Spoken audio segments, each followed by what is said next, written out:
Hello everyone. आज हम बात करेंगे कि क्या है डीप फेक पॉर्न का बढ़ता खतरा। फेक न्यूज़ यानी झूठी व भ्रामक खबरों के बारे में तो आपने सुना ही होगा। इसी में एक कदम आगे बढ़ें तो आर्टिफिशियल इंटेलिजेंस यानी एआई का नाम आता है। तेज़ी से हमारे जीवन में समाती इस तकनीक से हम सभी वाकिफ़ ही हैं। इस नई तकनीक ने मानव जीवन में जितनी आसानी की है उतना ही खतरों को भी बढ़ावा दिया है। ये खतरा तब और भी बढ़ जाता है जब दौर सोशल मीडिया का हो, क्योंकि भ्रामक और झूठों तरीक़ों से गलत सूचनाओं को फैलाने वाले लोगों के हाथ में ये किसी दो धारी तलवार की तरह है। कोई भी आविष्कार ह्यूमन लाइफ को काफ़ी आसान बनाने के लिए किया जाता है, लेकिन जिस तरह किसी सिक्के के दो पहलू होते हैं, उसी तरह इस तकनीक के भी दो पहलू हैं, सही और गलत। और अपने गलत पहलू में यह बेहद गंभीर और विनाशकारी परिणाम दे रही है, क्योंकि किसी भी चीज़ या आविष्कार के इस्तेमाल का नज़रिया तय करता है कि वह कितनी फ़ायदेमंद होगी और कितनी ख़तरनाक। आर्टिफिशियल इंटेलिजेंस से हेरफेर, दुष्प्रचार और अफवाहें किस हद तक खतरनाक हो सकती हैं, इसका नया नमूना डीप फेक पॉर्न के ज़रिए देखा जा सकता है। डीप फेक पॉर्न क्या है, ये जानने से पहले ये समझना ज़रूरी है कि आखिर ये डीप फेक क्या है। दरअसल डीप फेक एक तरह का एआई मैनिपुलेटेड डिजिटल मीडिया है, या आसान शब्दों में कहें तो इसका मतलब आर्टिफिशियल इंटेलिजेंस के ज़रिए डिजिटल मीडिया में हेर फेर या बदलाव करना है। डीप फेक डीप लर्निंग और फेक का मिश्रण है।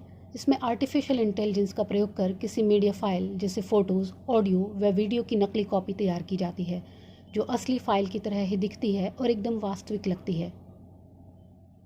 ये कई तरीके की हो सकती है, जैसे वॉइस डीप फेक। इसमें बनाई गई आवाज़ कृत्रिम होती है, हालांकि यह मानव जैसी लगती है। वॉइस डीप फेक की बड़ी चुनौती वॉइस क्लोनिंग की है।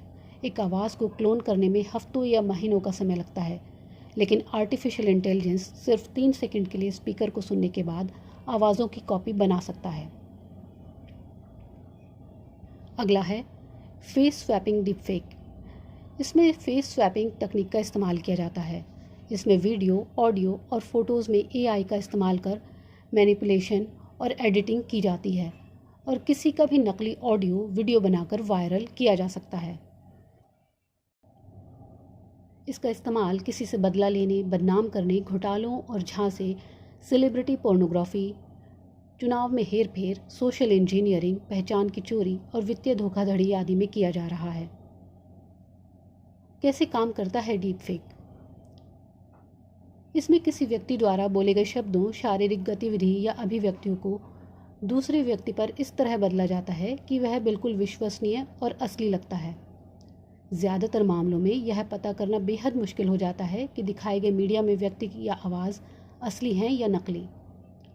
Software development open source community GitHub पर भारी मात्रा में ऐसे सॉफ्टवेयर पाए जाते हैं जो डीप फेक बनाने में सक्षम हैं। डीप फेक्स ऐसी ऑनलाइन तस्वीरें और वीडियो होती हैं जो रियल दिखती हैं और इन्हें गलत सूचनाएं फैलाने के लिए इस्तेमाल किया जा रहा है। एक तरह से देखा जाए तो ये बेहद वास्तविक लगने वाला डिजिटल फर्जीवाड़ा है, इसीलिए इसे डीप फेक नाम दिया गया है। डीप फेक का इस्तेमाल। डीप फेक काफ़ी समय से फिल्मों में इस्तेमाल किया जाता रहा है। जैसे फास्ट एंड फ्यूरियस मूवी के एक्टर पॉल वॉकर की मौत के बाद उनकी फिल्म में पॉल वॉकर के भाई को रखा गया, लेकिन डीप फेक की मदद से उनका चेहरा और आवाज़ बिल्कुल पॉल वॉकर की तरह कर दी गई। इससे किसी देश के लोकतंत्र को भारी हानि पहुंचाई जा सकती है, जैसे किसी चुनाव के दौरान उम्मीदवार के वीडियो में नफरती भाषण, नस्लीय टिप्पणी अथवा अल्पसंख्यक समुदायों के खिलाफ कोई गलत बयान देते हुए दिखाकर चुनावी प्रक्रिया को आसानी से प्रभावित किया जा सकता है। इससे किसी व्यक्ति का राजनीतिक, सामाजिक, आर्थिक जीवन बर्बाद किया जा सकता है। डीप फेक तकनीक का उपयोग पूर्व अमेरिकी राष्ट्रपति बराक ओबामा और डोनाल्ड ट्रंप आदि जैसे उल्लेखनीय व्यक्तित्वों को प्रतिरूपित करने के लिए किया गया है। इसके अलावा पोर्नोग्राफी और महिला उत्पीड़न में भी यह खतरनाक उपकरण साबित हो रहा है। अब बात करते हैं डीप फेक पोर्नोग्राफी क्या है।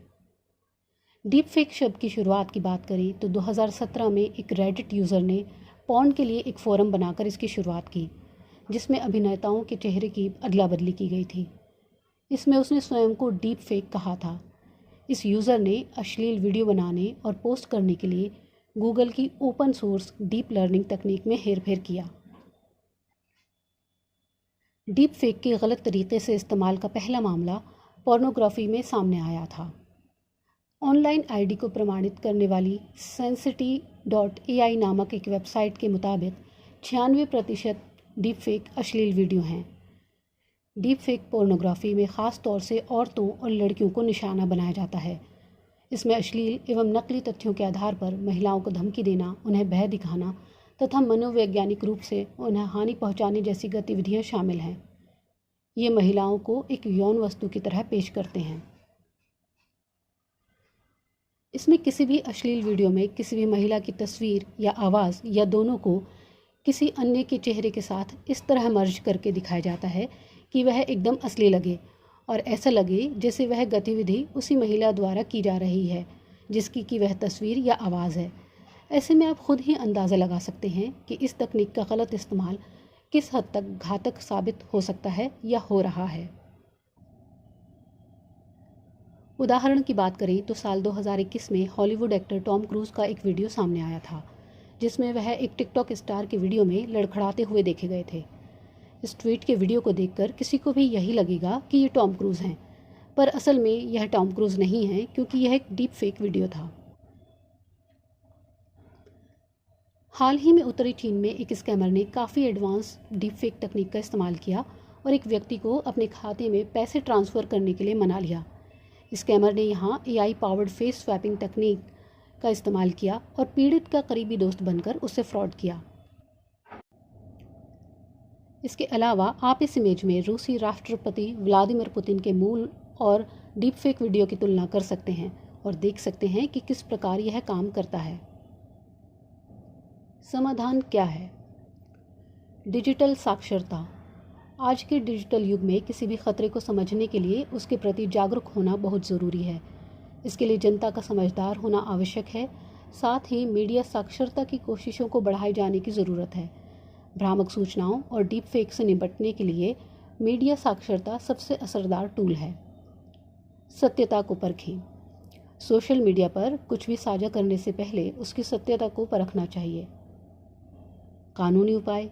सरकारों द्वारा भी इस तरफ कानूनी समाधान तय किया जाना ज़रूरी है। आइए बात करते हैं विभिन्न देशों द्वारा किए जा रहे प्रयासों पर।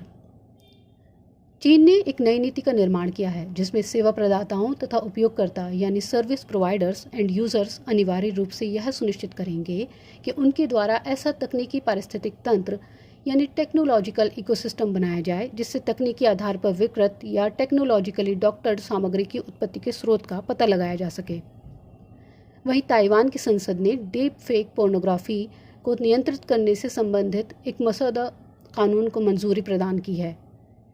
यूरोपीय संघ ने वर्तमान में उपयोग किए जा रहे मानकों यानी कोड ऑफ प्रैक्टिस की एक अद्यतन नियम सूची यानी रूल बुक जारी की है जिसमें गूगल, मेटा तथा ट्विटर सहित अन्य तकनीकी कंपनियों को अपने प्लेटफॉर्म पर डीप फेक से निपटने के उपायों को अपनाना अनिवार्य किया गया है। गैर अनुपालन यानी नॉन कंप्लायंस की स्थिति में इन कंपनियों को अपने वार्षिक वैश्विक कारोबार या एनुअल ग्लोबल टर्नओवर के 6% तक के जुर्माने का सामना करना पड़ सकता है। वहीं संयुक्त राज्य अमेरिका में डिपार्टमेंट ऑफ होमलैंड सिक्योरिटी यानी DHS की सहायता हेतु एक deep fake task force act का निर्माण किया गया है। इस एक्ट के अंतर्गत वार्षिक आधार पर डीप फेक का अध्ययन करने का प्रावधान है। भारत में डीप फेक संबंधी गतिविधियों को नियंत्रित करने के लिए कोई विशिष्ट कानूनी प्रावधान नहीं है। हालांकि कॉपीराइट उल्लंघन, मानहानि व साइबर अपराधों यानी कि copyright violation, defamation and cyber crimes के मामले में कानून बनाए गए हैं।